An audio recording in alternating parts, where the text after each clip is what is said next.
Yadav vote bank जो है वो एकजुट नहीं हो पाया, यादव वोट बिहार के चुनावों में इस बार बटा है। तो दूसरी तरफ यूपी के मुख्यमंत्री योगी आदित्यनाथ जिन जिन सीटों पर गए हैं वहां उनका जो जादू है वो किस तरीके से चला है ये आप समझिए। जिस मकसद से बीजेपी ने फायर ब्रांड और हिंदुत्व की बात करने वाले योगी आदित्यनाथ को बिहार चुनाव में उतारा था वो काम कर भी गया। जहां जहां सीएम योगी गए वहां वहां एनडीए की जीत हुई है। सीएम योगी का स्ट्राइक रेट 70% से ज्यादा है। बिहार में योगी आदित्यनाथ ने 32 रैली और एक रोड शो किया था। रैली और रोड शो के जरिए 33 सीटों को कवर किया था और इन 33 में से 22 से ज्यादा सीटों पर एनडीए प्रत्याशी आगे हैं या तो वो जीत गए हैं। तो ये है योगी फैक्टर जो इस वक्त बिहार में चला है। अब ये किस तरीके से चला है अमिताभ जी, अगर हम स्ट्राइक रेट की ही बात कर रहे हैं तो नेताओं की मेहनत की भी बात करनी होगी, इनकी स्ट्राइक रेट की भी बात करनी होगी। यूपी से आकर बिहार में अगर रैलियां कर रहे हैं और स्ट्राइक रेट 70% है तो चिंता विरोधियों की भी बढ़ेगी और योगी फैक्टर की फिर से बात होगी। हाँ, क्योंकि अखिलेश जी ने खुद ही इसको एक तरह से सेमीफाइनल बोल दिया। तो अखिलेश यादव का यहाँ कोई सपोर्ट बेस तो है नहीं। समाजवादी पार्टी ने कई सालों तक कोशिश करी कि बिहार में एक बेस बनाया जाए, बट वो कभी रहा नहीं। दूसरी बात है कि जो भी हार होती है उससे लेसन्स लेने होते हैं, जैसा रजत भाई ने कहा। अभी लेसन क्या है इसमें? उल्टा लेसन है कि भाई हम एसआईआर और वोट चोरी की वजह से हार गए।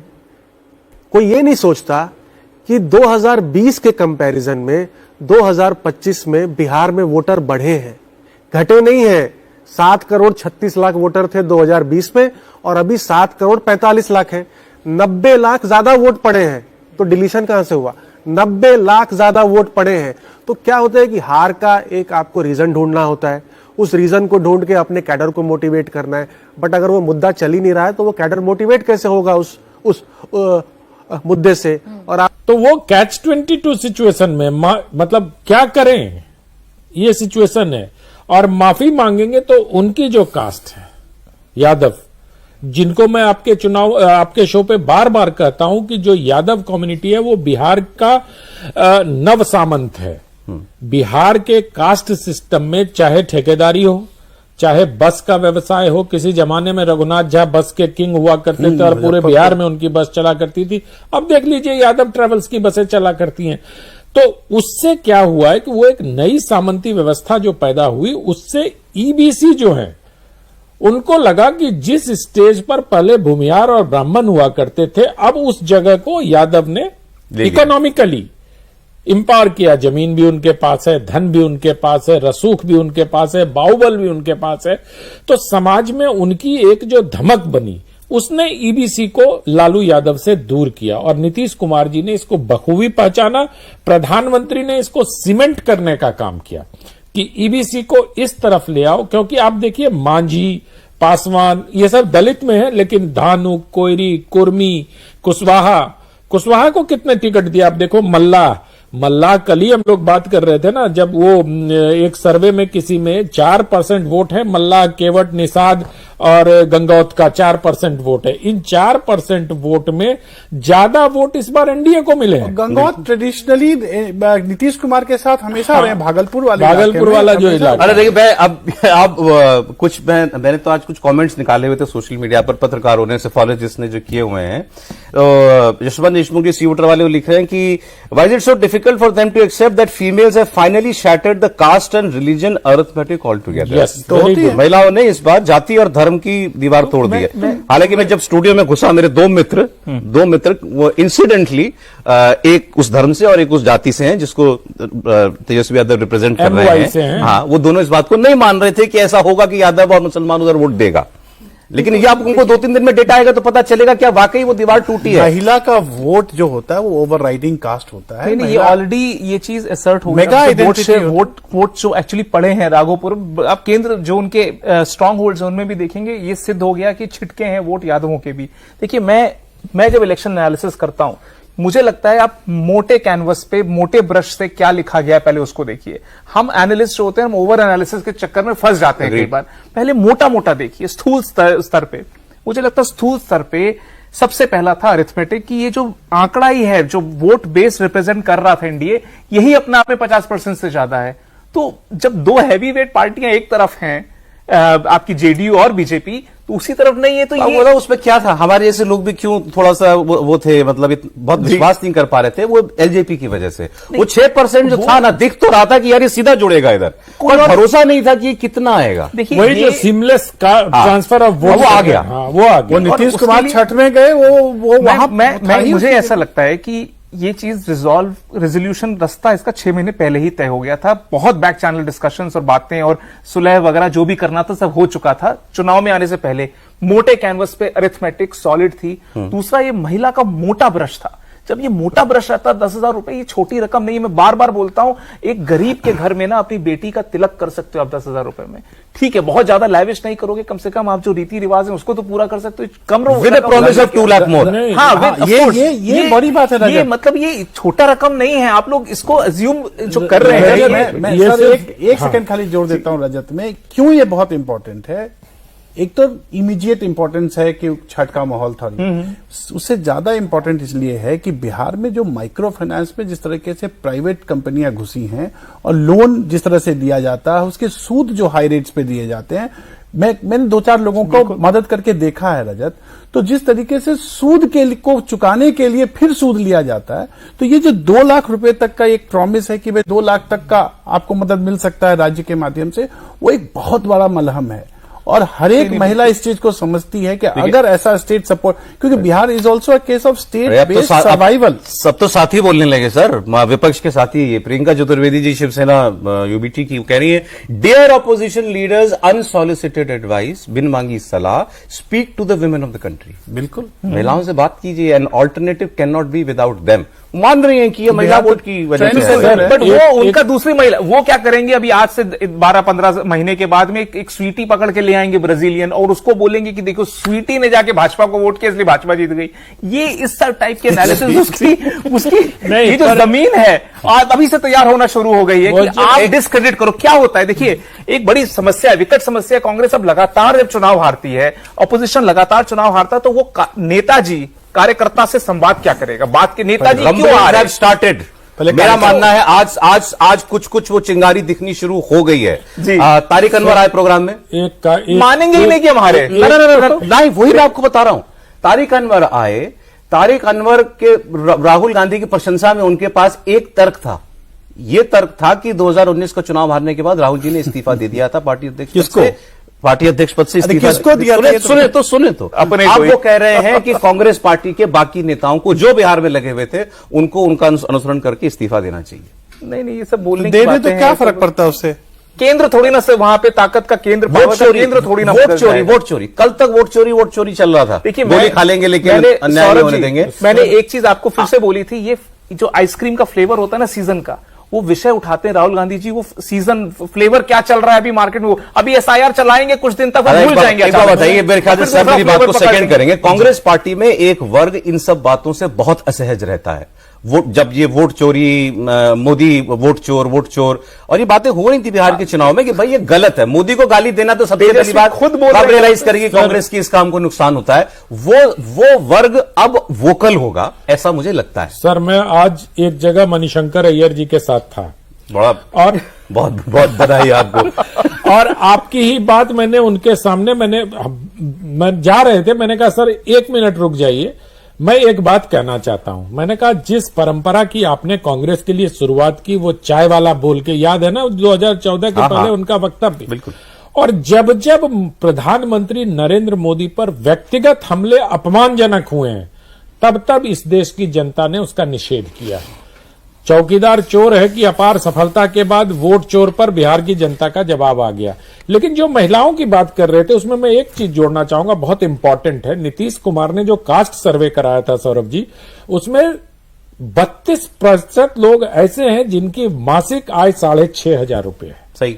और उस 6,500 मासिक आय वाले को एक मुश्त 10,000 रुपया, बहुत बड़ी बात है, बहुत बड़ी बात है। लेकिन इसको सिर्फ 10,000 से मत जोड़िए। वो उन महिलाओं का अपमान है कि 10,000 लेके वोट दे दिया। ये महिलाएं वो हैं जिनको 2005 में बालिका रहते हुए डीबीटी के माध्यम से साइकिल खरीदने के लिए पैसे दिए गए, फिर स्थानीय निकाय के चुनाव में उनके लिए आरक्षण किया गया, फिर 7 निश्चय में नीतीश कुमार ने महिलाओं के लिए काम किया और अब जाके उनको अपने पैरों पर खड़े होने और सूदखोरों से मुक्त होने के लिए एक ऐसा चीज दिया गया। तो इसको जो लोग रेवड़ी या वोट खरीदने का उपक्रम करते हैं, मैं उसको नीतीश कुमार के फीमेल ये बात सही है कंस्टिट्यूएंसी ये बात सही है एक लाइन और जोड़ देता हूं सर, इतनी सारी बातें हैं, क्योंकि हम इस चीज को भूल जाते हैं कि जो बिहार में लड़का पढ़ना चाहता है, जो गरीब है, उसको दिल्ली और अन्य जगहों पर जाने के लिए 4 लाख रुपए की स्कॉलरशिप भी है।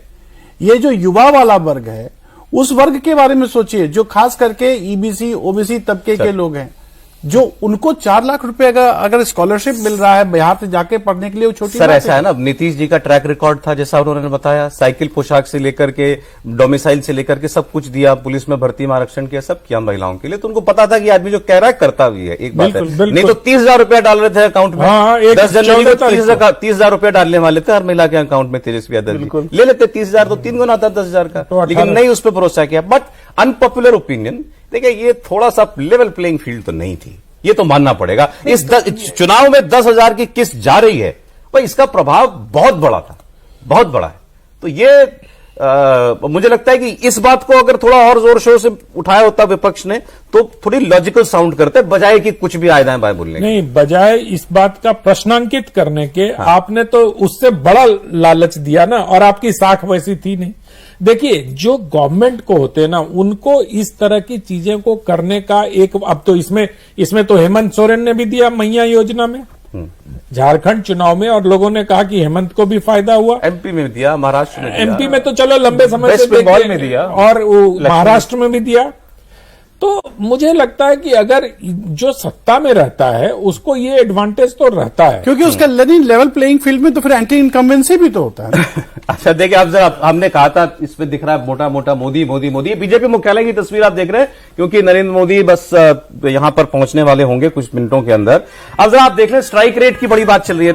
राहुल, एक बार मुझे याद है चुनाव में जब वो प्रेस कॉन्फ्रेंस हो रही थी, जिसमें तेजस्वी यादव की बड़ी फोटो लगी थी, राहुल गांधी की फोटो नहीं थी, तो बड़ा कंट्रोवर्सी हो गई।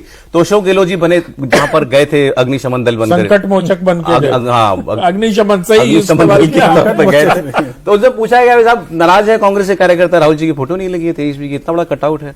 बोले भाई यहाँ तो तेजस्वी जी है ना, यहाँ के नेता, तो राहुल जी की फोटो वहां लगेगी जहां पर नरेंद्र मोदी की फोटो होगी, उनके सामने लगेगी। तो नरेंद्र मोदी ने 13-14 रैली की, बाल हट भी तो हुआ था। तो राहुल जी ने कहा हम क्यों करेंगे ज्यादा, हम भी 13-14 ही करेंगे। अब आप उसका स्ट्राइक रेट देख लो साहब। नरेंद्र मोदी सासाराम, गया, मुंगेर, बख्तियारपुर, हाजीपुर, मोतिहारी, दरभंगा, गए, 100% सीट्स डिलीवर्ड। मोदी जहां गए 100% सीट डिलीवर्ड। और राहुल गांधी जहां गए, और ये एक हमारे साथी मित्र हैं वो राहुल शिवशंकर, उन्होंने डेटा डाला हुआ है, ये जिले नहीं बता रहे हैं कि इन जिलों में गए, वो सीट बता रहे हैं। इस सीट पर राहुल गांधी ने प्रचार किया। मुजफ्फरपुर, दरभंगा, नालंदा, शेखपुरा, औरंगाबाद, गया, पूर्णिया, बांका, भागलपुर, किशनगंज, सब जगह बीजेपी और जेडीयू जीत गई। आप वो सीट भी डिलीवर नहीं कर पाए जहां आप जाके प्रचार कर रहे हो। सर, आपके बगल में अगर पप्पू यादव खड़ा होगा चुनाव प्रचार में, प्रियंका जी को भोले बाबा की मूर्ति देगा, बढ़ चढ़ के बड़बोलेपन में कुछ से कुछ बोलेगा, तो जनता को समझ में आता है। सर, मैंने आप ही के शो में पप्पू यादव जी के साथ ये बातचीत की थी, और मैंने उनको कहा था कि आप सब लोग मिलजुल के करते हैं। पप्पू यादव तो पोस्टर बॉय थे जंगल राज के। और पप्पू यादव को कांग्रेस अब कन्हैया कहां गए चुनाव प्रचार में, सर बताओ आप। भाई ये अंतर विरोध था ना पार्टी में। तेजस्वी नहीं चाहते हैं कि कन्हैया आगे बढ़े, क्योंकि एक दूसरा युवा नेता खड़ा नहीं हो जाए कोई बिहार में, तो इसलिए उनको था कि कन्हैया को बैकड्रॉप में रखो। तो ये अंतर विरोध और एक सॉलिड गठबंधन, ये इसका चुनाव था। विरुद्धों का सामंजस्य बना नहीं पाए वो लोग, तो इस कारण से जनता को लगा कि यार इसमें कुछ गड़बड़ हो सकता है। कन्हैया जी के पास लेकिन एक दिव्य दृष्टि है। कन्हैया कुमार जी ने कहा था एक इंटरव्यू में, बड़ा दिव्य, पार्टी मतलब कांग्रेस पार्टी की बड़ाई कर रहे थे, तो उन्होंने कहा कि कांग्रेस पार्टी को मजबूत नहीं कीजिएगा तो बीजेपी को नहीं हरा सकते, नहीं हरा सकते, नहीं हरा सकते। 19 में कहा था, 24 में कह रहा हूं, 24 में कहा था, 29 में फिर कहूंगा। पर सौरभ जी, इन्होंने क्या मतलब, मैं समझा, कांग्रेस को मजबूत नहीं कीजिएगा, कौन करेगा? कार्यकर्ता तो वही है। नहीं, वो लोगों से कह रहे आओ ना, क्यों नहीं बोल रहे? वो नेता हो गए, बहुत बड़े नेता हो, हेलीकॉप्टर से चलते हैं भाई। सर कांग्रेस को ये तो एलिमेंट्री पॉलिटिक्स की बात मैं बता रहा हूँ। कांग्रेस जब मजबूत थी, जब थी मान लीजिए, तो क्यों मजबूत थी? अच्छा, आपके बाल्यावस्था में होगी, हाँ, क्योंकि मेरे बाल्यावस्था में आज बाल दिवस है। हाँ, बाल दिवस है, इसीलिए मेरे बाल्यावस्था में ही, और मुझे लगता है मेरे जन्म से पहले की बात कांग्रेस बहुत मजबूत थी, पर वो एक सोशल कोलिशन था। आज कांग्रेस सोशल कोलिशन के किन अवयवों को रिप्रेजेंट करती है, रिफ्लेक्ट करती है, बता दीजिए ना। और खास करके मैं काउ बेल्ट की बात कर रहा हूँ, सर वो कम्युनिस्टों को रिप्रेजेंट करती है। वही तो मैं नहीं, सोशल कोलिशन के किस धर को, किस अवयव को रिप्रेजेंट करती है? एक लीडरशिप उसका ऑर्गेनिक है नहीं है। एक लीडर जो सीधा यहां से उठता है और हार का सामना करने के बाद सीधा उत्तर प्रदेश से केरला तक की यात्रा कर लेता है, वो किस अवयव की बात कर रहे हैं? ये चीज हम लोगों ने, सौरभ जी, आपसे भी चर्चा करी थी पिछली बार जब मैं था यहां पर। मैंने बोला कि एक इमोशनल कनेक्ट राहुल गांधी का क्यों नहीं आता है? क्यों नहीं वो खड़े होके कतार में उन्होंने छठ प्रसाद मांगा? आम जनमानस के पास घर घर में जाते, बोलते कि मुझे प्रसाद दीजिए। ज्यादा अपेक्षा नहीं, अपेक्षा नहीं, देखिए थोड़ा तो आप राहुल जी से आप अपेक्षा रजत जो कह रहे हैं, हिंदू इथॉस को समझ लें और वो ऐसे मान लें। आपको फिर आप कोलंबिया की राजनीति करिए ना, वहां पे भी खाली है माहौल। रजत वहां पे कोलंबिया में नहीं है। आप लोगों कोलंबिया छोड़िए, आज कहाँ है राहुल गांधी? मैं तो राजदीप से पूछ के आया कि आप तो मित्र हैं उनके, बताइए कहाँ है? किसी को पता ही नहीं। मुझे पता है मस्कट में। रजत जी जैसे लोगों की अपेक्षाओं के कारण ही वो शर्ट के ऊपर जनेऊ पहन लिए थे। नहीं, ये मैं सही कह रहा हूँ। आप लोग अपेक्षाओं का इतना दबाव बना देते हैं उनपे। अरे वो छठ पूजा की लाइन में लग के, अरे सर वो दबाव ले वो दबाव ले रहे हैं क्या? वो उन्होंने तो चुनाव से पहले कह दिया था, जब वो पहले फेज की वोटिंग से पहले हरियाणा चोरी की उन्होंने so called press conference. Sir उन्होंने उस दिन कहा था कि बिहार के चुनाव के बाद मैं आपको यही डेटा बिहार के लिए दे रहा हूँ। He considered that day। तो गए डाटा लेने गए। देखिए, कोई मतलब पैराशूट से आप कूदते हो, आपके पास बड़े कृत्रिम से विषय होते हैं जो कि योगेंद्र यादव टाइप के जो आपके सलाहकार है वो बना देते हैं। आप एक पैरेलल दूसरे प्लेनेट पे आप जीते हो, जहां पे वह मुद्दे इंपॉर्टेंट हैं। यहां पे जमीन पे कोई जो आज कितना बड़ा लॉजिकल फ्लो है एसआईआर में। जो वोटर है वो वोट करने जा रहा है, देख रहा है कि मेरा नाम है, उसको आप एसआईआर चमका रहे हो कि नाम गायब है। किसका नाम गायब, किस भूत का नाम गायब है? ये कितना लॉजिकल मतलब उसी में तर्क में ही समस्या है। फिर आपने इसी को मेन इश्यू बनाए रखा, बीच में 50 दिन गायब हो गए, कोलंबिया चले गए। उसके बाद छठ में कूदे, तो छठ में आपने एक स्टेटमेंट दिया, वो भी नेगेटिव दिया, जब आपने छठ को इन्वोक किया, गलत तरीके से इन्वोक किया। आप उससे भी आप बच सकते थे अगर आप कतार में खड़े होते, कुछ तो हाथ जोड़ते। उसके बदले छठ के बदले उन्होंने क्या? उन्होंने यहां एक मीटिंग बुलाई, बिहार के कुछ लड़कों को जमा किया और उनसे पूछ रहे थे कि छठ क्या होता है, कैसे होता है, बताइए। क्या ये उनके काफी तस्वीरें आई कैमरे पे करने वाली बात है क्या? अब मतलब ये आस्था नहीं, ये महा आस्था का पर्व रहता है इसमें। मतलब इस डिग्री का वो एसोसिएशन है बिहार का। और मैं, चूंकि मेरा ससुराल, और मैं खुद भी अचंभित होता हूं कि ये जो जोड़ है छठ का पूरी बिहारी आइडेंटिटी से, इससे बड़ा जोड़ कुछ नहीं हो सकता। आपने इतना महत्वपूर्ण पर्व को काफी हल्के में डील किया। पर उसमें मतलब सिर्फ नहीं होना, पर रजत वो हर स्टेट में उनको आपने कभी, अच्छा मैं बोलता हूं, आपने कभी उनको दिवाली के दिन दिया लगाते हुए देखा है? कभी भी? कैसे राजनीति? दिया भाई, दिया तो ट्रंप भी लगा लेता है व्हाइट हाउस में, ट्रंप भी लगाता है दिया।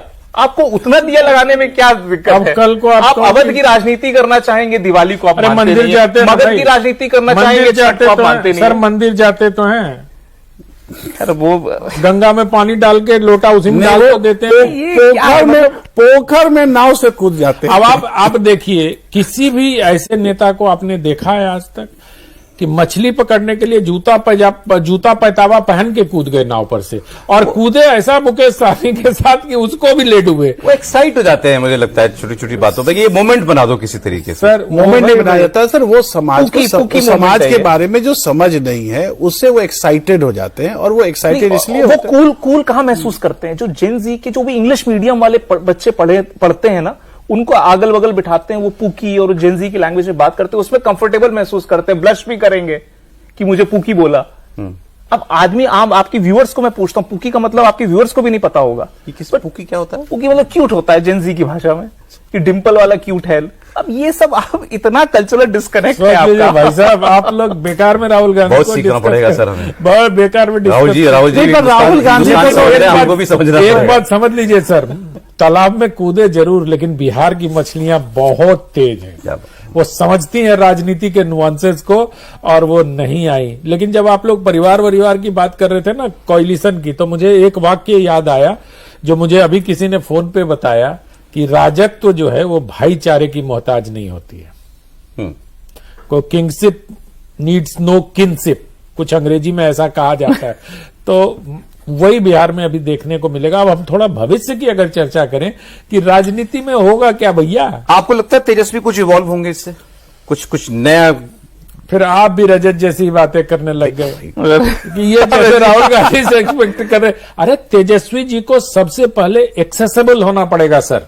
वो इनएक्सेसिबल है, वो किसी का फोन नहीं उठाते, लोग उनसे संपर्क नहीं कर सकते। टी-शर्ट तो बढ़िया पहनते। लेयर ऑफ, अब राहुल गांधी के चक्कर में अच्छा भला कुर्ता पजामा में एक व्यक्तित्व तो लगता था, वो भी टी शर्ट पैंट पहनने लगे रंग बिरंगी, रंग बिरंगी। मुझे लगा वो यहां लालटेन लगा के। तो मैं ये कह रहा हूं उनको सबसे पहले एक्सेसिबल होना पड़ेगा सर। वो जो एक इलिटिज्म उन्होंने अपने आसपास धर लिया है ना, कि उनका जो राहुल गांधी के कंपैरिजन में तो कुछ ग्राउंडेड लगते हैं सर। ग्राउंडेड लगते होंगे पर अखिलेश की डिग्री के ग्राउंडेड नहीं है। अभी अखिलेश और एक स्तर पे ग्राउंडेड हो चुके हैं, परिस्थितियों ने सिखाया है उनको। नहीं, पर सवाल वो नहीं है। सवाल ये भी बहुत इंपॉर्टेंट है कि जहां तक तेजस्वी जी का सवाल है, जो ये जो इस बार के चुनाव, और देखिए हम ये मान के चलते हैं कि किसी एक नेता के उभरने में कोई एक चुनाव उसका डिफाइनिंग मोमेंट होता है। मुझे लगता है तेजस्वी का वो बस जो है वो he has already missed the bus. वो 2020 का चुनाव था। इस चुनाव में तेजस्वी के पास ऐसा कोई कारण नहीं था कि लोग उसकी तरफ देखें। पिछले चुनाव में एक सोशल कोलिशन भी था, जोश था, उनके हेलीकॉप्टर राइड देखते मनोज झा जब उसको ड्राइव कर रहे थे तो कहीं ना कहीं अगड़ी जाति के लोगों को भी ये लगता था कि शायद पिछली बार नारा भी A to Z दिया था। इस बार के चुनाव में तेजस्वी क्या कर रहे थे? एक हरियाणा से आयातित, अगर आप एक यादव लाइन हरियाणा में से लाके, आपको और कोई नहीं मिला था। मैं तो बार बार ये कहता हूं राहुल गांधी को छोड़ दीजिए, राजद में मुझे 4 स्टार प्रचारकों का नाम बता दीजिए। जदयू में बड़ा फेमस प्रश्न भी तो पूछा था उन्होंने। बीजेपी के पास तो स्टार लाइनअप है। जदयू के पास भी 4 ऐसे नेता थे जो अलग अलग क्षेत्रों में घूम रहे थे, जा रहे थे। नीतीश कुमार रैली कर रहे थे। परंतु जिस तरीके से राजद में तेजस्वी ने अपने आप को सेंट्रल बनाया और सबको डिमिनिश कर दिया, उसका एक। अगर आप 24 के बाद आप जरा बीजेपी के लिए जरा सोचिए, 24 का 240 को तो नहीं होगा ना। अब 18 को शपथ ग्रहण तो नहीं होगा ना। पहले ही कलम से जो फैसला होना था वो भी नहीं होगा। तो अच्छा, तो देखिए 2024 के बाद महाराष्ट्र होता है, हरियाणा होता है, दिल्ली होता है, और अब उसके बाद बिहार। तो अभी तो मुझे कोई कह रहा था कि ये 240 बड़ा अच्छा काम कर रहा है भाजपा के लिए। सर एक चीज भूल रहे हैं आप, ऑपरेशन सिंदूर के बाद ये पहला चुनाव है। ऑपरेशन सिंदूर के बाद पहला चुनाव है। मैं आपको जरा बीजेपी दफ्तर लेकर के चलता हूं, जहां पर प्रधानमंत्री मोदी थोड़ी देर में पहुंचेंगे। हम कह रहे थे कि इस चुनाव पर बड़ा बड़ा मोदी मोदी मोदी लिखा हुआ है इस बम्पर जीत के ऊपर। देवेंद्र पराशर वहां पर हमारे पॉलिटिकल एडिटर मौजूद हैं। देवेंद्र, आज सुनने लायक होगा प्रधानमंत्री मोदी का भाषण। प्राइम मिनिस्टर मोदी ने इस चुनाव को अपनी पार्टी के लिए मैसेजिंग के लिए अपने ऊपर लेकर के वो चले, अपनी बहुत पॉलिटिकल कैपिटल झोंकी इस चुनाव में।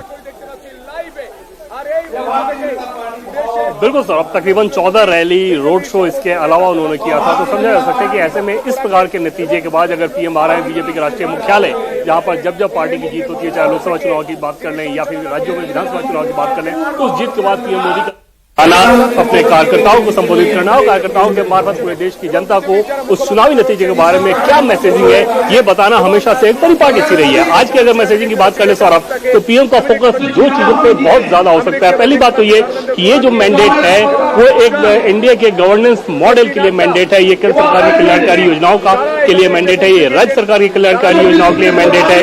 और दूसरी चीज जरूर राजनीतिक तौर पर आप देखेंगे कि आज जब पंडित जवाहरलाल नेहरू का जन्मदिन है और उस दिन कांग्रेस पार्टी की ये जो दुर्गति है, कांग्रेस पार्टी की ये जो हालात हैं, उस पर प्रधानमंत्री नरेंद्र मोदी जरूर कुछ संदेश देंगे विपक्ष के तौर पर कांग्रेस पार्टी को भी कि किस हाल में पहुंच गए हैं अपने एजेंडे के लिए। वो इस लिहाज से मैं कह रहा हूं कि आपको ध्यान होगा कि 2019 में किस प्रकार से लोगों ने प्रधानमंत्री चोर है राफेल को लेकर विवाद खड़ा किया और जनता ने कैसा मैंडेट दिया था।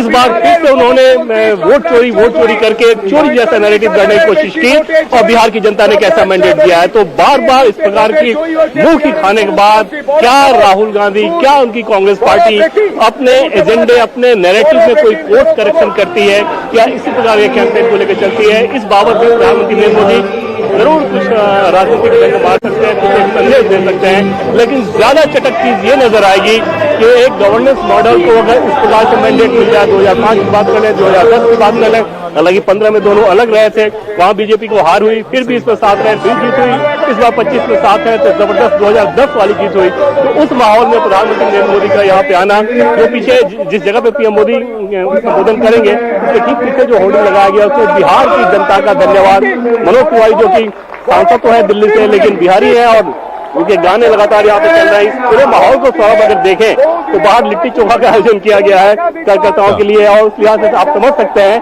कि बिहारी वोटर्स न सिर्फ एनडीए के लिए, बीजेपी के लिए बिहार में मायने रखते हैं, बल्कि दिल्ली की जो जीत हुई थी उसमें भी पूर्वांचली वोटर्स का एक बड़ा योगदान था, और उस लिहाज से बीजेपी एक साथ एक तीर से कई निशाने साधी है मैसेजिंग के तौर पे, और उसी के लिए इंतजार किया जाए। प्रधानमंत्री नरेंद्र मोदी अब तो थोड़ी देर बाद निकलेंगे प्रधानमंत्री निवास से, यहाँ बीजेपी मुख्यालय पहुंचेंगे तकरीबन 7 बजे के आसपास। सौरभ, 7 बजे के आसपास। देखिए, 2 बिहार के लाल और 1 बिहार के दामाद यहाँ बैठे हुए, लिट्टी चोखा का स्टॉल लगा हुआ है बीजेपी मुख्यालय के बाद। लगवाना चाहिए यहाँ पे। आप कांग्रेस पार्टी की बात कर रहे थे देवेंद्र, देखिए प्रधानमंत्री ने कहा है परजीवी पार्टी है, सहयोगियों से बस लेना आता है, सहयोगियों के दम पर चलना आता है। कैसे कहां ले आए राहुल गांधी अपनी पार्टी को, आप समझ रहे हैं? बिहार में AIMIM ट्रोल कर रही है कांग्रेस पार्टी को, ओवैसी ट्रोल कर रही है सर। पोस्ट किया हुआ है, कांग्रेस ने वोट काटकर हमें भारी नुकसान पहुंचाया वरना हम 15 सीट जीत रहे थे। कांग्रेस AIMIM कह रही है कांग्रेस वोट कटुआ पार्टी है। ट्रोल नहीं कर रही है सर, वो हकीकत लिख रहे हैं। आप असदुद्दीन ओवैसी साहब को बहुत गंभीरता से लीजिए। उन्होंने मतलब आप देखिए, उनका और कांग्रेस का सीट लगभग बराबर है, जबकि वो 20, 22, 24 सीटें लड़ रहे थे। 5 कांग्रेस अब 6 पे आ गई, AIMIM 5 पे है। तो वही तो 5, अरे 138 साल की पार्टी और कहां एक सांसद की पार्टी। तो अब आप इसमें करो, वो ठीक कह रही है सर, बिल्कुल सही कह रहे हैं। खास करके अगर ओवैसी साहब का जो राजनीति है और जिस तरीके की राजनीति करते हैं, अगर वो वाकई पूरे भारतवर्ष में इस तरह से अलग अलग कोनों में इस प्रकार से अगर अपना प्रभुत्व बनाने लगेंगे, तो मुझे लगता है कि भारत की संप्रभुता और भारत की अखंडता के लिए खतरा हो सकता है। आप इस चीज को अब वो तो देखेंगे, लेकिन मुझे लगता है कि ओवैसी साहब ने जब देश पर संकट आया था और सिंदूर ऑपरेशन चल रहा था, तो उस समय ओवैसी ने जो स्टैंड लिया था, और ऐसे आदमी को एक्सट्रीमिस्ट कह के भी इन्होंने गड़बड़ किया। वो जो इसका जिक्र आपने खूब भुनाया ओवैसी साहब। लेकिन क्या है ना, मुझे लगता है अभी वोट शेयर आएंगे सर, तो मुसलमानों ने किसको वोट दिया, क्योंकि सीमांचल के इलाके में एनडीए ने भी बेहतर किया है, अपने पूर्व के प्रदर्शन से शायद बेहतर किया है। ऐसा जैसे मैं देख रहा, मेरे ख्याल से उससे ज्यादा तो 16 तो अगर मुसलमानों ने, फिर उसमें यह देखना होगा कि मुस्लिम महिलाओं ने किसको वोट दिया, तो कुछ वर्जनाएं टूटेंगी मुझे लगता है बिहार के इस चुनाव से, कि क्योंकि सारे यादवों ने इस बार तेजस्वी जी को वोट नहीं किया है। यादव का वोट बड़े चंक में एनडीए के साथ गया है, क्योंकि एनडीए ने भी बड़ी संख्या में यादवों को टिकट दिया था, पहले भी देते रहे हैं, और इनके पास भी जैसे नंदकिशोर यादव का टिकट इन्होंने काटा इस बार पटना से, लेकिन उसका असर नहीं देखने को मिला। तमाम तरह के जाति समीकरण को इस बार बिहार ने ध्वस्त किया है। पूरा देश में जाति के आधार पर चुनाव होता है। आंध्र प्रदेश में से लेके रेड्डी, नॉन रेड्डी, वोक्का लिग्गा और क्या पता नहीं, जो कर्नाटक लिंगायत, कर्नाटक में मराठा, गैर मराठा, बिहार को बिना मतलब बिहार को बिना मतलब बदनाम किया जाता है कि जाति के आधार पर वहां सब कुछ होता है। तो इस बार बिहार की जनता ने देश को बताया कि ये है स्टैंडर्ड मॉडल ऑफ वोटिंग, जिसमें आप जाति समाज से ऊपर उठकर अपने एस्पिरेशंस के लिए वोट डालो। और जो स्वप्न प्रशांत किशोर दिखा रहे थे, उसके बारे में रजत जी से पूछे कुछ। रजत बोलना चाह रहे हैं प्रशांत किशोर पे, एक ब्रेक ले लेते हैं जी, ब्रेक के बाद फिर प्रशांत किशोर की बात करते हैं, और करनी चाहिए। बातें अच्छी थी, मुद्दे अच्छे थे, सब था, और वो मुझे लग रहा है आज बहुत डिसहार्टेंड होंगे, क्योंकि जाने से पहले बहुत अच्छी बात कह देता हूं, उन्होंने जितने इंटरव्यू दिए उतने परसेंट वोट भी नहीं आए उनको।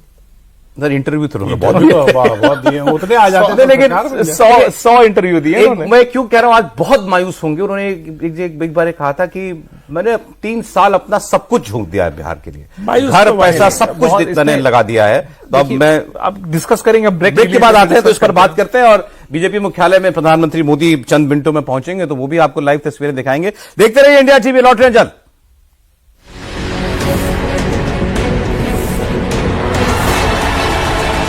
हुआ नजर आ रहा है। और स्ट्राइक रेट घटकर रह गया है 17% का, यानी कि पिछली बार 75 सीटें अपने दम पर लाए थे, लेकिन इस बार 24-25 के रेंज में घूम रहे हैं। अखिलेश जिस कांग्रेस के लिए ताकत झोंक रहे थे, वो 90 सीटें लड़ना चाहती थी, लड़ी 61 पर और फ्रेंडली फाइट भी की, लेकिन जीत रही है सिर्फ 1। इस बीच एक और अपडेट आपको बता दें, बिहार प्रचंड जीत पर प्रधानमंत्री ने पोस्ट किया है। बिहार में सुशासन और विकास की जीत हुई है। प्रधानमंत्री नरेंद्र मोदी का पहला रिएक्शन आया है। प्रधानमंत्री ने बिहार की इस प्रचंड जीत पर पोस्ट किया है, जिसमें प्रधानमंत्री मोदी ने कहा कि सामाजिक न्याय की जीत है, विकास की जीत इसे करार दिया है। प्रधानमंत्री के पोस्ट में उन्होंने कहा कि ये सुशासन और विकास की जीत है, ये सामाजिक न्याय की जीत है। तो निश्चित तौर पर जिस तरह से आप इससे उसका नाम माहौल बनाया जाता है। और अकेले वो प्रेस कॉन्फ्रेंस में बात करके निकल गए थे, वो कोई नहीं आसपास आपके साथ ही थे उस दिन, जिसमें ऐसा लगा अचानक से वो नंबर ही गलती से निकल गया कि 25 लाख बोलना था 2.5 करोड़ निकल गया। सो ग्लैड आपने जंगल राज वाली बात कही। कोई अगर आरजेडी का ये आदमी प्रोग्राम देख रहा हो, जो बात रजत ने कही है, ये बहुत मुश्किल है इसको कर पाना। लेकिन मैं फिर कहता हूं भाई, इमरजेंसी के लिए कांग्रेस को माफी मांगनी पड़ी थी। बिल्कुल। दिल्ली के लिए सिख नरसंहार के लिए भी कांग्रेस को माफी मांगनी पड़ी थी। जंगल राज के लिए जब तक वहां प्रायश्चित पश्चाताप नहीं होगा, कोई यकीन नहीं करेगा, चाहे लाख कह लें कि तेजस्वी की परछाई भी गलत करेगी तो हम सजा देंगे, कुछ नहीं होने वाला। ये ना Catch-22 सिचुएशन है। अगर वो जंगल राज के लिए माफी मांगते हैं, तो जो सामाजिक न्याय का एक इमारत खड़ी की है उन्होंने, कितना किया ये मुझे नहीं मालूम है, उसका क्या होगा? सामाजिक न्याय का जो उनका वोट बैंक है, जो इस बार ध्वस्त हो गया। सामाजिक न्याय वालों को भी ये लगा कि ये ओबीसी नेता नरेंद्र मोदी ज्यादा बड़ा है, लालू यादव ज्यादा बड़े नेता नहीं है। बिहार के जनता ने ये सिद्ध कर दिया। सिर्फ ईसी भी नहीं मिला है, बैकवर्ड कास्ट का भी वोट बीजेपी को बहुत मिला है। हाँ, आप बताइएगा आगे। देखिए साहब, वोट की कहानी आपने जो बात कही ना, बिल्कुल वो सामाजिक न्याय का क्या होगा सर, इसमें दो कहानियां चल रही हैं पैरेलल। पहले वोट शेयर आप देखें इलेक्शन कमीशन की वेबसाइट पर जाकर के, बीजेपी जेडीयू एलजेपी का वोट शेयर चूंकि दिखा रहा है, हम का और आरएलएम का भी अलग अदर्स में शो कर रहा है, तो वो मैं नहीं ऐड कर पाया इसमें। इन तीन पार्टियों का वोट शेयर है 44.54, 44.5%। मोटा मोटा 1% तो लेके आएंगे दोनों, बाकी दोनों पार्टी 1.5% तो लाएंगे। तो ये 45-46% पर बीजेपी चली गई, एनडीए चला गया 37% से 8% उठा लिया अपने आप को। दूसरी तरफ आप कहानी देखिए, जो मैं कह रहा था, दो पैरेलल चल रहे हैं। RJD, Congress, CPIML, CPIM, CPI, इसमें वीआईपी नहीं जुड़ा हुआ है, तो ये 35.85 है। 36% है अभी भी, 36% है, 37 था पिछली बार। लेकिन आप जरा मजबूरी सोचिए साहब, एक आदमी की, एक नेता पार्टी का तेजस्वी यादव 2 बार डिप्टी सीएम जो हो लिए, 2015 में इतनी बड़ी जीत उनको मिली थी, सब कुछ 3% भी 2% भी ऐड नहीं कर पा रहे, उसमें बढ़ा नहीं पा रहे। जो आप कह रहे हैं सामाजिक न्याय, जो है अपना वो है, उसमें जरा भी तो आप जोड़ नहीं पा रहे हैं। टिकटों में आप देख लें, ईबीसी की बात, ईबीसी खूब चला इस चुनाव में। महागठबंधन ने 28 टिकट दिए ईबीसी को, 3 जीते। एनडीए ने 35 टिकट दिए, उसमें से 31 जीते। मल्ला, जिसके लिए वीआईपी जी को रखा हुआ था, मुकेश सहनी जी को, बिंद केवट, मल्ला निषाद, महागठबंधन ने 8 टिकट दिए, एक भी नहीं जीता, एक भी नहीं जीता। और डिप्टी सीएम अनाउंस करवाने के लिए राहुल बालों से पसीना निकलवा दिया मुकेश सहनी ने। एनडीए ने 8 टिकट दिए, राहुल गांधी जी ने जबरदस्ती अनाउंस करवाया। एनडीए ने 8 टिकट दिए, 7 जिता लिए अपने। गुप्ता साहब के कितने जीते? गुप्ता साहब स्वयं पीछे चल रहे थे मधुबनी से, तो अब ये सोचिए, तो फिर बात कहां आके अटक रही है? जमालपुर हारी गए वो। तो अब बात अटक इस पे रही है कि बिहार की राजनीति को हम नॉर्मली बाहर से देखा जाता है कि भाई वहां सिर्फ कास्ट है। पहले कास्ट हुआ करता था, ये नहीं, इसे इनकार तो नहीं कर सकते कि बिहार की राजनीति में या उत्तर प्रदेश की राजनीति में कास्ट की भूमिका नहीं है, कास्ट की भूमिका है। लेकिन कास्ट से भी ज्यादा जिस चीज की भूमिका है, जो आनंद जी ने इशारा भी किया, कि क्रेडिबिलिटी भी तो इंपॉर्टेंट है ना, कि कास्ट का एक आपने जमावड़ा तो बना लिया, तो उधर तेजस्वी ने भी कास्ट का जमावड़ा बनाया, और इधर भी एक ईबीसी, फॉरवर्ड कास्ट, बाकी इसका एक नीचे एक आधार हो गया, एक बेस हो गया। अब उस बेस के ऊपर आप डिलीवरी है, वेलफेयर है, ब्यूरोक्रेसी है, सुशासन है, नरेंद्र मोदी है, राष्ट्रीयता है, हिंदुत्व है, कितने ज्यादा ऊपर से जितने टॉपिक्स हैं, आप अगर उसको देखिए तो ये तो ऐसा चीज होगा कि किसी भी वोटर को लुभाएगा। और दूसरी बात, मैं बात सुबह से ही कह रहा हूं, फिर कह रहा हूं कि जातियां हैं, पर कोई भी नेता अगर ये सोच रहा है कि कोई भी जाति उसकी कैप्टिव है, हिंदी में मैं कहूं अगर उसकी बपौती है और उसी पर उसका अधिकार होगा, तो ये गलत है। क्योंकि आज भारत को अगर विकसित भारत बनना है तो विकसित भारत के लिए ये आवश्यक है कि आइडेंटिटी हो, सोशल आइडेंटिटी के रूप में कास्ट रहे, परंतु कहीं ना कहीं कास्ट को हम इकोनॉमिक एम्पावरमेंट की तरफ अगर नहीं जोड़ेंगे तब तक ये नहीं होगा। और बिहार में मुझे लगता है कि जो एस्पिरेशनल लोग हैं, जो एस्पिरेशनल युवा है, वो नरेंद्र मोदी की इस बात को समझ रहा है, नीतीश कुमार के क्रेडिबिलिटी को पहचान रहा है, और इसलिए ही आप ये चुनाव sir caste is a reality. जो बात बहस जो हमारी चर्चा शुरू हुई, आपने कहा कि अगर माफी मांगेंगे जंगल राज के लिए तो सोशल जस्टिस होगा, और सोशल जस्टिस का क्या होगा। लेकिन जब तक आप वो पैकेज छोड़ाएंगे नहीं, कैसे भरोसा होगा? अभी ईबीसी का हमने डेटा में देख लिया ना, वो कैसे भरोसा करेगा आप पे? सर वो जो लालू यादव का राज है ना 15 साल का, 90 से 2005 तक का, वो जो आप बात कर रहे हैं ना 33% उनका इंटैक्ट है, वो ग्लू है उनका। तो वो कैच 22 सिचुएशन में मतलब क्या करें, ये सिचुएशन है। और माफी मांगेंगे तो उनकी जो कास्ट है यादव, जिनको मैं आपके शो पे बार बार कहता हूं कि जो यादव कम्युनिटी है वो बिहार का नव सामंत है। बिहार के कास्ट सिस्टम में चाहे ठेकेदारी हो, चाहे बस का व्यवसाय हो, किसी जमाने में रघुनाथ झा बस के किंग हुआ करते थे और पूरे बिहार में उनकी बस चला करती थी। अब देख लीजिए यादव ट्रेवल्स की बसें चला करती हैं। तो उससे क्या हुआ है कि वो एक नई सामंती व्यवस्था जो पैदा हुई, उससे ईबीसी जो है उनको लगा कि जिस स्टेज पर पहले भूमिहार और ब्राह्मण हुआ करते थे, अब उस जगह को यादव ने इकोनॉमिकली इंपावर किया। जमीन भी उनके पास है, धन भी उनके पास है, रसूख भी उनके पास है, बाहुबल भी उनके पास है। तो समाज में उनकी एक जो धमक बनी, उसने ईबीसी को लालू यादव से दूर किया। और नीतीश कुमार जी ने इसको बखूबी पहचाना।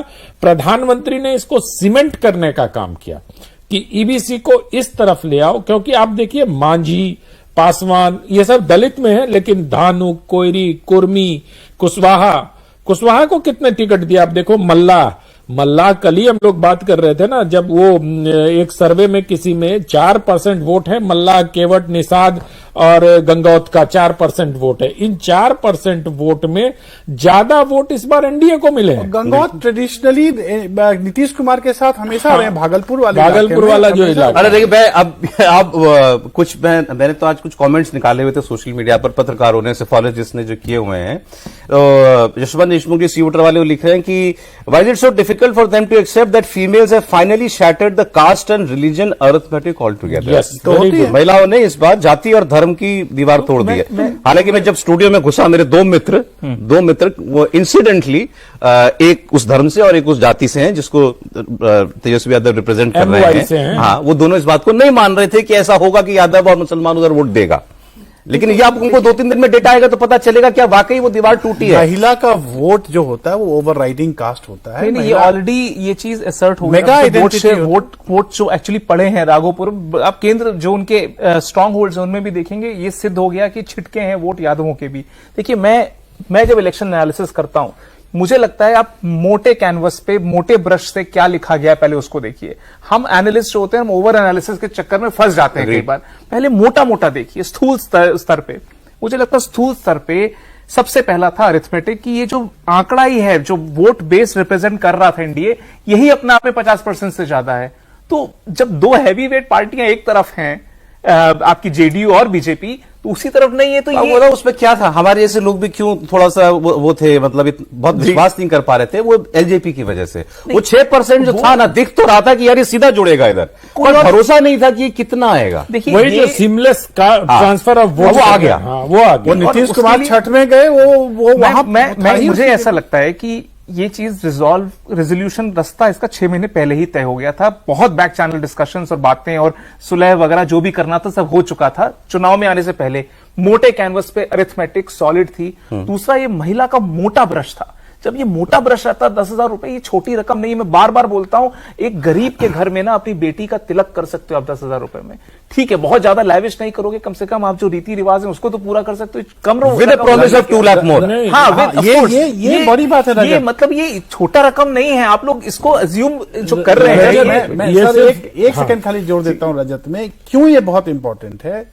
एक तो इमीडिएट इंपॉर्टेंस है कि छठ का माहौल था, उससे ज्यादा इंपॉर्टेंट इसलिए है कि बिहार में जो माइक्रो फाइनेंस में जिस तरीके से प्राइवेट कंपनियां घुसी हैं और लोन जिस तरह से दिया जाता है, उसके सूद जो हाई रेट्स पे दिए जाते हैं, मैंने 2-4 लोगों को मदद करके देखा है रजत, तो जिस तरीके से सूद को चुकाने के लिए फिर सूद लिया जाता है, तो ये जो 2 लाख रुपए तक का एक प्रॉमिस है कि भाई 2 लाख तक का आपको मदद मिल सकता है राज्य के माध्यम से, वो एक बहुत बड़ा मलहम है। और हर एक महिला इस चीज को समझती है कि अगर ऐसा स्टेट सपोर्ट, क्योंकि Bihar is also a case of state based survival. सब तो साथी बोलने लगे सर, विपक्ष के साथी ये प्रियंका चतुर्वेदी जी शिवसेना यूबीटी की कह रही है, dear opposition leaders unsolicited advice, बिन मांगी सलाह, speak to the women of the country. बिल्कुल महिलाओं से बात कीजिए, an alternative can not be without them. मान रही हैं कि ये महिला वोट की वजह से, बट वो उनका दूसरी महिला वो क्या करेंगे, अभी आज से 12-15 महीने के बाद में एक स्वीटी पकड़ के ले आएंगे ब्राजीलियन, और उसको बोलेंगे कि देखो स्वीटी ने जाके भाजपा को वोट किया इसलिए भाजपा जीत गई। ये इस टाइप के एनालिसिस उसकी ये जो जमीन है आज अभी से तैयार होना शुरू हो गई है कि आप डिस्क्रेडिट करो। क्या होता है देखिए, एक बड़ी समस्या है, विकट समस्या। कांग्रेस अब लगातार जब चुनाव हारती है, अपोजिशन लगातार चुनाव हारता है, तो वो नेताजी कार्यकर्ता से संवाद क्या करेगा, बात के नेताजी क्यों आ रहे हैं स्टार्टेड। मेरा मानना है आज कुछ वो चिंगारी दिखनी शुरू हो गई है। तारिक अनवर आए प्रोग्राम में, मानेंगे ही नहीं कि हमारे नहीं, वही मैं आपको बता रहा हूं। तारिक अनवर आए, तारिक अनवर के राहुल गांधी की प्रशंसा में उनके पास एक तर्क था, ये तर्क था कि 2019 का चुनाव हारने के बाद राहुल जी ने इस्तीफा दे दिया था पार्टी अध्यक्ष से, पार्टी अध्यक्ष पद से इस्तीफा किसको दिया? सुने तो अपने आप वो कह रहे हैं कि कांग्रेस पार्टी के बाकी नेताओं को जो बिहार में लगे, बीजेपी को भी पता है कि नीतीश कुमार के नेतृत्व में ही वो चुनाव में गए थे और नीतीश कुमार ही मुख्यमंत्री बनेंगे। बीजेपी की ये कोशिश सौरभ जरूर रहती है, जो एक पॉलिटिकल पार्टी के तौर पर स्वाभाविक सी बात है कि अपने डिप्टी सीएम को वो इस रूप में कल्टीवेट करे, और उसमें जो 2 डिप्टी सीएम हैं और पार्टी। देवेंद्र, आप देखें, आप अंदर हैं, हमें गाड़ियां दिखाई दे रही हैं प्रधानमंत्री की काफिले की। प्रधानमंत्री पहुंच गए हैं दिल्ली में अपनी पार्टी के दफ्तर में अपने कार्यकर्ताओं और नेताओं के साथ इस जबरदस्त जीत का जश्न मनाने के लिए, और वाकई हर सेंस में ऐतिहासिक है, ये हिस्टोरिक विक्ट्री है ये एनडीए के लिए। और नीतीश कुमार अभी देवेंद्र बता ही रहे थे कि 10वीं बार अब वो शपथ लेंगे मुख्यमंत्री पद की। और यहां कहना पड़ेगा कि प्रधानमंत्री नरेंद्र मोदी ने जो मान सम्मान दिया और एनडीए को वाकई एक पार्टी एक परिवार जैसा चुनाव के बीच में उसका कामकाज वैसा ही रखा। और ये निर्देश बताया जाता है कि बीजेपी की तरफ से अपने नेताओं और कार्यकर्ताओं को था कि जेडीयू की, हम की, एलजेपी की, सहयोगियों की हर सीट भी अपनी सीट है, उस पर उसको बीजेपी की सीट है, इस तरीके से लड़िए। और वो आपको उसका असर जो है वो दिखाई दे रहा है। मोदी के नारे गूंजना शुरू हो गए हैं, वहां भी अंदर लोगों को पता चल गया है ये प्रधानमंत्री पहुंच गए।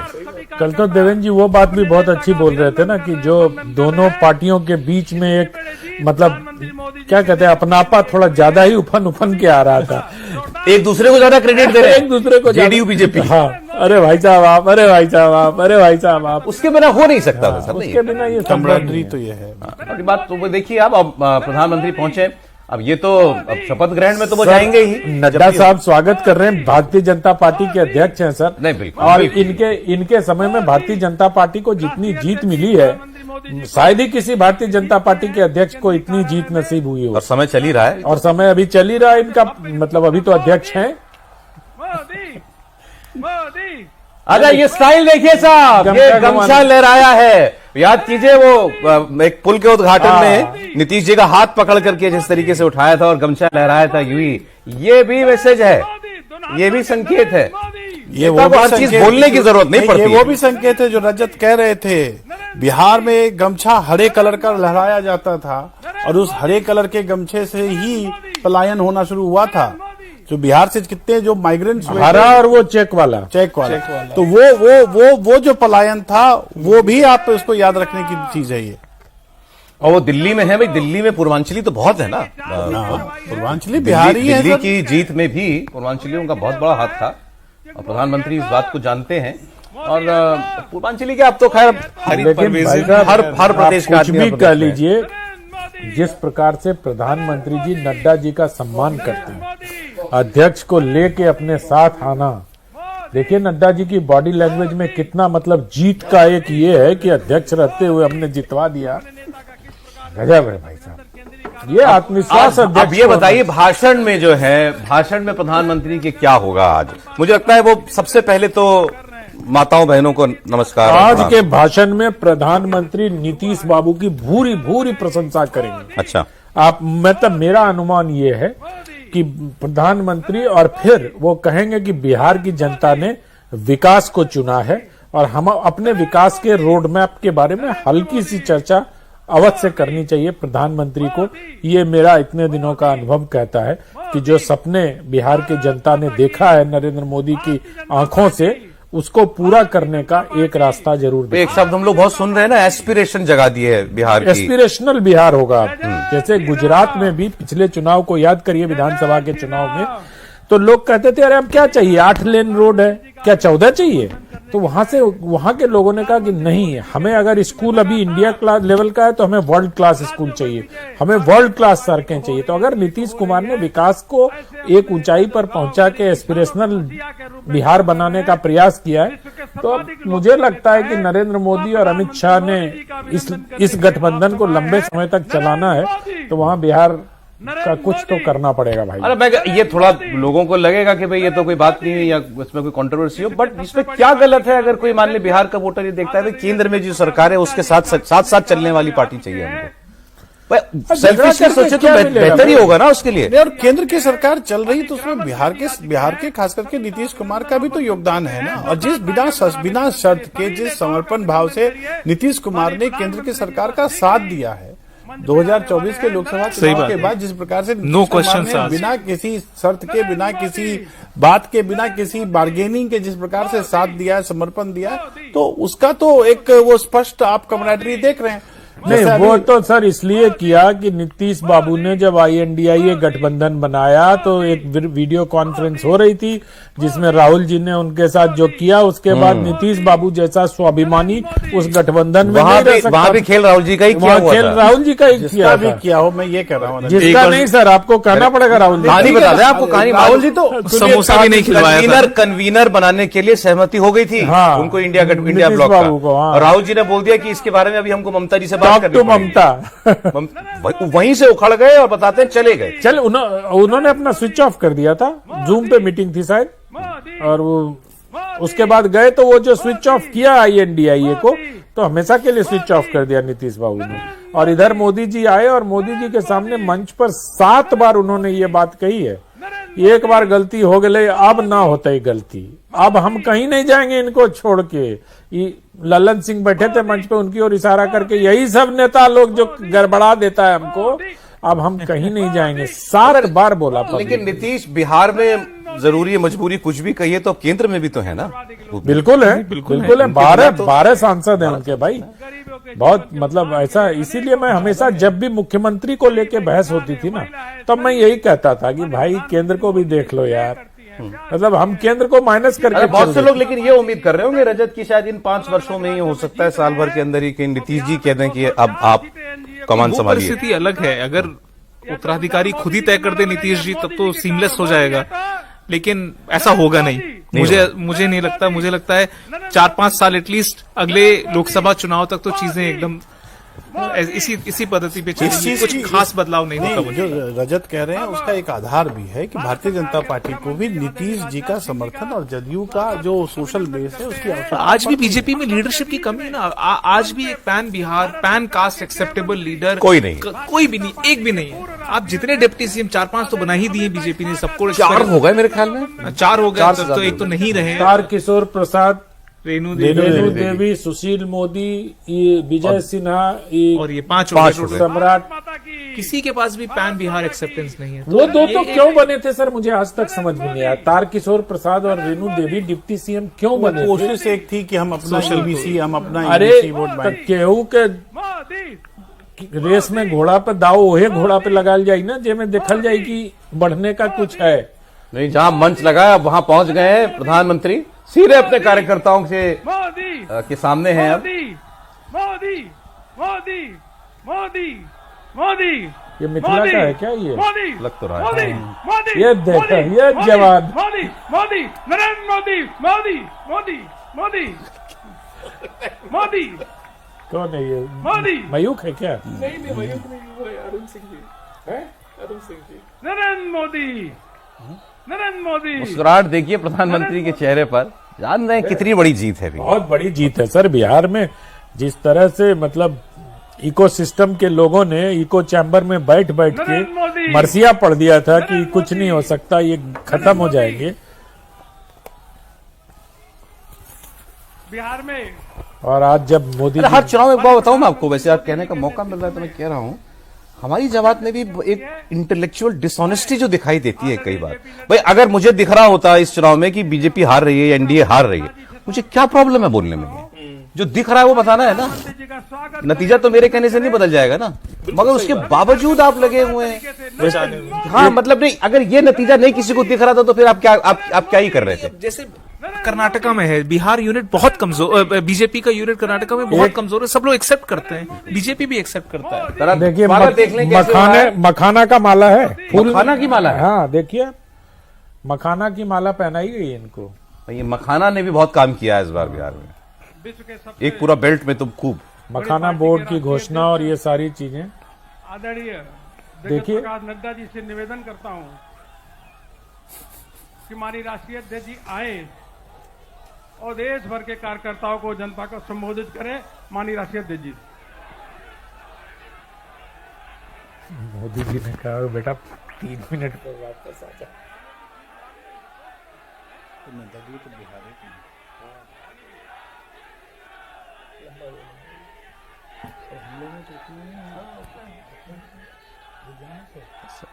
पर आपके दर्शकों को बोलिए भारत माता की, भारत माता की, भारत माता की।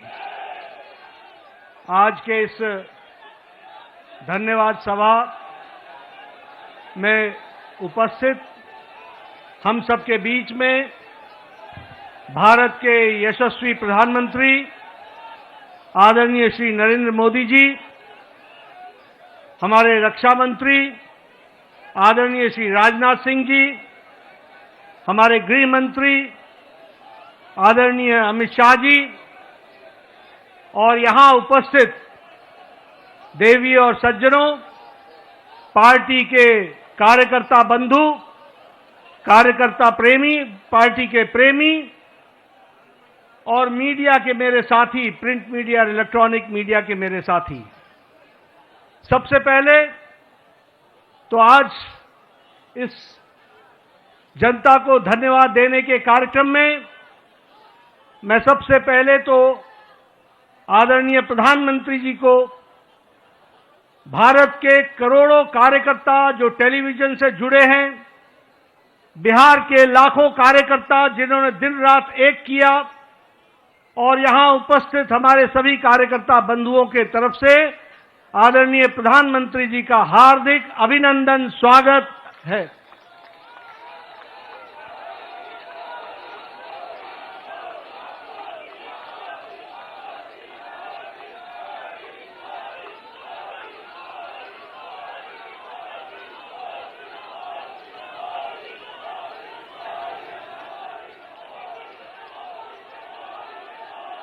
स्वागत के साथ साथ जो बिहार की जनता ने प्रचंड जो जनादेश दिया है, उसके लिए मैं सभी कार्यकर्ताओं की तरफ से बिहार की जनता का हार्दिक अभिनंदन करता हूं, स्वागत करता हूं और धन्यवाद देता हूं। इस जनादेश ने, जो जनादेश ही नहीं, नतीजे बताते हैं कि यह सुनामी है। इस सुनामी में इस बात को स्पष्ट कर दिया है, बिहार की जनता हो या देश की जनता हो, आदरणीय प्रधानमंत्री जी पर अटूट विश्वास उन्होंने व्यक्त किया है और प्रदेश को आगे ले जाने के लिए विकास की राजनीति पर मुहर लगाई है। हम जानते हैं यह चुनाव आदरणीय प्रधानमंत्री जी के नेतृत्व में बड़े स्पष्ट रूप से विकास बनाम जंगल राज के बीच था, और लोगों ने विकास को जनादेश दिया, उस पर मोहर लगाई और विकास को आगे बढ़ाने का संदेश स्पष्ट बिहार की जनता ने दिया है। आदरणीय प्रधानमंत्री जी के नेतृत्व में जो पॉलिटिक्स ऑफ डेवलपमेंट है, विकास की राजनीति, प्रो रिस्पॉन्सिव गवर्नमेंट है, प्रो एक्टिव गवर्नमेंट है और जो डबल इंजन की सरकार है, उसको स्पष्ट अपना जनादेश देकर बिहार की जनता ने सुनामी के रूप में स्पष्ट कर दिया है। जैसा मैंने पहले कहा, यह रोड मैप विकास का जो था, उसने जंगल राज को बिहार की धरती पर नो एंट्री का स्पष्ट संदेश दे दिया है।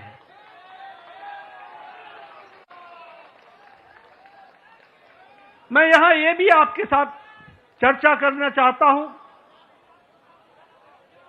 हमें जब 2024 में लोकसभा में प्रधानमंत्री मोदी जी के नेतृत्व में सरकार बनी, तो उस समय हमारी भारतीय जनता पार्टी की सीटें कुछ कम हो गई। ये घटना भारत की जनता को और भारत की मतदाताओं को नागवार गुजरा है, नागवार गुजरा। उन्हें विश्वास नहीं रहा कि किस तरीके से भारतीय जनता पार्टी की सीटें घट गई और यह जो उनके मन में दर्द, यह जो कसक, यह जो टीस और जो मन व्यथित हुआ, यह जो पीड़ा हुई, भारत की जनता ने तय कर लिया कि अगले कोई भी चुनाव आएंगे, बढ़ चढ़कर हिस्सा लेकर के मोदी जी के प्रति अटूट विश्वास बताएंगे और जनता को बताएंगे।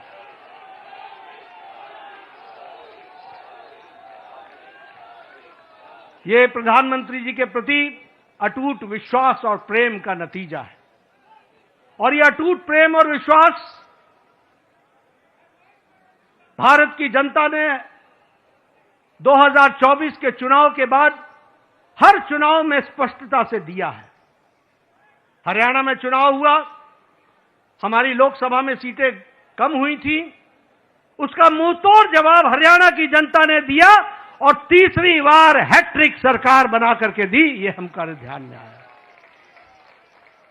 उसी तरीके से महाराष्ट्र में भी लोकसभा में कुछ हमारी सीटें कम हुई, महाराष्ट्र की जनता को पसंद नहीं आया, महाराष्ट्र की जनता को नागवार गुजरा और जब विधानसभा के चुनाव हुए तो उन्होंने सूद समेत वापसी की और पूरी की पूरी ताकत के साथ भारतीय जनता पार्टी और एनडीए की सरकार बनाई।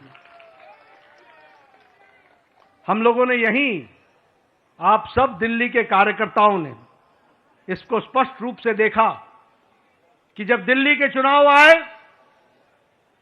तो आपके नेतृत्व पर अटूट विश्वास रखते हुए दिल्ली की जनता ने भी 3 दशक बाद पूरी ताकत के साथ भारतीय जनता पार्टी की विशुद्ध सरकार बनाई। ये जनता जनार्दन का आशीर्वाद आदरणीय प्रधानमंत्री जी को मिला और अब भारत की जनता ने यह स्पष्ट मान लिया है कि अब दोबारा ऐसी गलती नहीं होगी। हमें भारत को विकसित भारत आपके नेतृत्व में ले जाना है, आपके नेतृत्व में भारत को आगे बढ़ाना है, आपके नेतृत्व में भारत को विकास के साथ जोड़ करके चलना है। और इसलिए जब जब चुनाव हो रहे हैं, बार बार पूरी ताकत के साथ अपने सारे रिकॉर्ड को तोड़ करके चुनाव में जनता वोट दे रही है, यह हमको ध्यान में रखना चाहिए। और यही हमको आज के नतीजों में भी बिहार की जनता ने बता दिया है।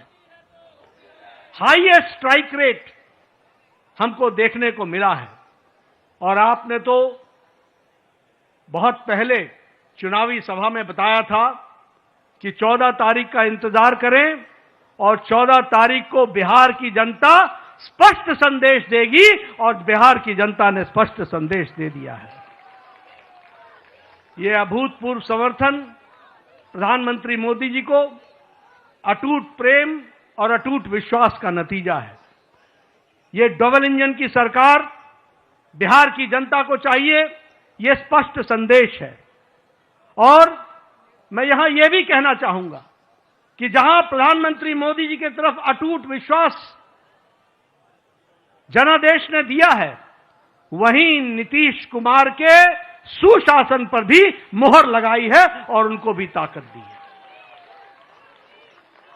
इसलिए जब हम डबल इंजन की सरकार बोलते हैं तो केंद्र सरकार का आशीर्वाद, मोदी जी का अटूट विश्वास और विकास की प्रगति पर चलने वाला बिहार और उसको कार्यान्वित करने के लिए नीतीश कुमार जी के नेतृत्व ने पूरा काम किया है। इसको भी हमको धन्यवाद देते हुए, बिहार की जनता को धन्यवाद देते हैं। इस चुनाव में समाज के सभी वर्गों का हमें आशीर्वाद मिला है। उधर जो महागठबंधन था वो समाज को बांट करके चुनाव की राजनीति कर रही थी। रणनीति उनकी ये थी कि समाज को खंडित करो, विभाजित करो और उसके माध्यम से राज करने की बात करते। पॉलिटिक्स ऑफ अपीजमेंट, तुष्टीकरण की राजनीति।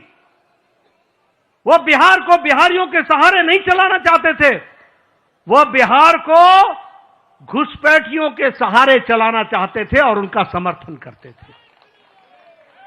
बिहार की जनता ने उन लोगों को मुंह तोड़ जवाब दिया है और यह स्पष्ट संदेश दे दिया है कि बिहार की जनता राष्ट्रवादी ताकतों के साथ खड़ी है और राष्ट्रवादी ताकतों को आगे बढ़ाएगी। मैं महिलाओं को विशेष करके धन्यवाद देना चाहूंगा, जिन्होंने बढ़ चढ़ करके चुनाव में हिस्सा लिया और स्पष्ट संदेश दे दिया कि प्रधानमंत्री जी के नेतृत्व में बिहार आगे बढ़ेगा और नीतीश कुमार जी के सुशासन ने वहां अच्छा काम किया है, उसको उन्होंने मुहर लगाई है। युवाओं का समर्थन हम लोगों को मिला, किसानों का समर्थन मिला, मेहनत का लोगों का समर्थन मिला। समाज के सभी वर्गों ने हमको आशीर्वाद दिया है और इस आशीर्वाद के लिए पार्टी की ओर से मैं बिहार की मतदाताओं को बहुत बहुत धन्यवाद देता हूं, बहुत बहुत धन्यवाद देता हूं। महागठबंधन ने बिहार के लोगों का कदम कदम पर अपमान किया। सारे चुनाव प्रक्रिया को देखें तो उन्होंने बिहार के मतदाताओं को अपमानित करने के काम के बजाय और कोई काम नहीं किया। यहां तक कि मोदी जी का विरोध करते करते छठी मैया का भी अपमान करने में पीछे नहीं हटे। यह भी हमको ध्यान में रखना चाहिए। उन्होंने जो हमारे प्रवासी भाई हैं, जो दूर दूर के क्षेत्रों में जाकर के अपनी जीविका के लिए काम करते हैं, उनका भी अपमान किया। और तो और छोड़िए, प्रधानमंत्री जी की दिवंगत माता, उनको भी अपशब्द कहने से गुरेज नहीं किया, उसमें भी उन्होंने कोई कमी नहीं छोड़ी। लेकिन बिहार की जनता ने ऐसी पार्टी को और ऐसे लोगों को मुंह तोड़ जवाब देकर के एक स्पष्ट संदेश दिया है।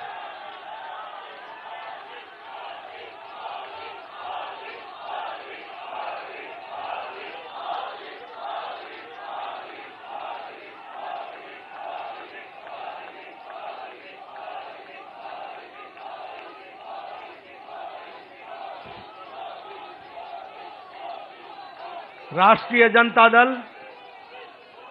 राजद को तो इस चुनाव के नतीजे ने करारा जवाब दिया ही है। जो लोग बिहार की जनता को भ्रमित करने के लिए लगे हुए थे, घुसपैठियों के सहारे सरकार बनाने का सपना देख रहे थे, उनको स्पष्ट संदेश तो बिहार की जनता ने दिया ही। लेकिन सबसे बड़ी बात यह भी है कि जो कांग्रेस, जो परजीवी पार्टी है, आज उसकी बिहार में स्थिति क्षेत्रीय पार्टियों से भी कम हो गई और उनकी वह दुर्गति हुई है, वो भी हमको देखने को मिला है। इसलिए मैं पुनः बिहार की जनता को धन्यवाद देता हूं और मैं भारतीय जनता